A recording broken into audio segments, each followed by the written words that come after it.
आशिका हो। आशिका तामाङ हो। म 4 कक्षामा पढ्छु। मेरो मम्मीको नाम पूजा हो। मेरो बाबाको नाम रुकुम लामा हो।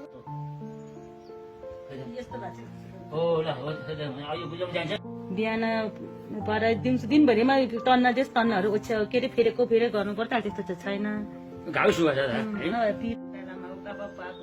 11 वर्षको बच्चा 2 वर्ष भयो यस्तो बिरामी। अब भन्दा बढी धेरै अब त 2 वर्ष भयो। सुरुमा मसिना आठदेखि स्कुल जान्थ्यो। अब धेरै थला बसी चाहिँ 2 वर्ष भयो। जति दबाई हामीले लगेन हस्पिटल वीर हस्पिटल लग्यो उता के अरे आनन्द वन बालकान्ति धाइले कति लायो अब गर्नु त कति गऱ्यो खर्च कति गऱ्यो भाइहरूले पुराबाट कति सहयोग गर्नुभएको थियो। खै त्यस्तो गर्दा नि भएन। अनि आशै मर्यो अब हुँदैन होला भनेर अब गर्नु त कति गरेको भएन भनेर अनि अब अङ्कल भेट्नुभयो। अङ्कल गएर भयो नि त भयो दबाई ल्याउनु भयो। अनि अलि राम्रो भएको छ। अनि अब कमजोरै भनौँ अब जागिर छैन त्यही हो कमाइ खेतीपाती गर्ने बस्ने त्यही हो। छोरी त्यही हो सानै छ। अब त्यस्तै हो। अब बुढो गाडी चलाउनुहुन्छ त्यसो गरी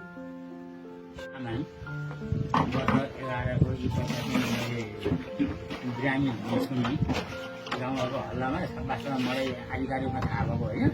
हल्लाको रूपमा सुनेँ। हल्लाको रूपमा चाहिँ त्यस्तो खालको बिरामी भयो भने एकचोटि मलाई चाहिँ अब फोटो खिचेर मेल गर्ने भनेर भने उहाँले साथीहरूले मेल गराउनुभयो।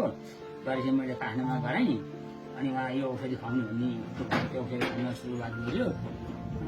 त्यसभन्दा अगाडि उहाँले काठमाडौँको धेरै नाम चलेको हस्पिटलहरू पनि लानुभयो अरे। यहाँको गाउँघरमा 5-7 लाख 7-8 लाख पनि सिद्धिनु पऱ्यो उपचार होइन। बच्चा मृत्यु शरीरमा गइसक्यो। काम छैन। त्यो परिवार ठुलो तनावमा छ भन्ने कुरो आएपछि अनि मैले बच्चाको त्यस्तो बच्चा छ भने फोटो खिचेर हाल्छु। मैले गर्ने सहायक म गर्छु भने अनि उहाँहरू फोटो खिचेर हालिदिइसकेपछि मैले फोटो काठमाडौँ गराएपछि त्यहाँ औषधि पाएँ। औषधिसम्म सुधार भएर यो बच्चाको पहिला चाहिँ अब हेर्दाखेरि जिउभरि त्यही जाबा ठुल्ठुला खलिरहने अनि फुट्ने अनि पाक्ने पाप्रा नलाग्ने हेर्दाखेरि अलिकति यो दिग्मित भन्ने अथवा यो अलिकति उयो जस्तै हुने हेरौँ जस्तो नलाग्ने थियो। अहिले चाहिँ घाउ धेरै ओभान भएर सहयोग भयो। उपचार भएको लगभग 1 महिना भयो है। 1 महिना भयो। 1 महिनामा हामीले अफिसमा गएर छौँ।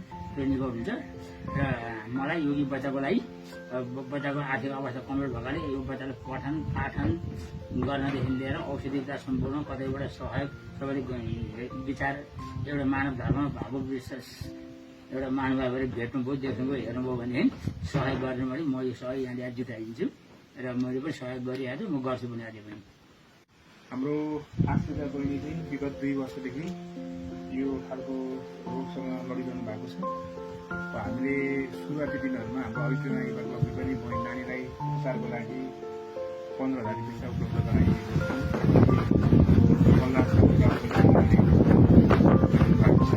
अब यसमा चाहिँ देश विदेशमा बस्नुहुने सम्पूर्ण दाजुभाइहरूलाई नानीको उपचारको लागि आर्थिक सहयोगदेखि लिएर उपचारको कुराहरूको पनि सहयोग गरिदिनु निमित्त अनुरोध गर्दछु। सँगसँगै हाम्रो स्थानीय सरकारले पनि आफ्नो वडावासीका बालबालिकालाई रोग लागिरहँदाखेरि उहाँहरूको उपचारको लागि थप पहल गर्नु पनि ध्यान बसाउनु पर्छ।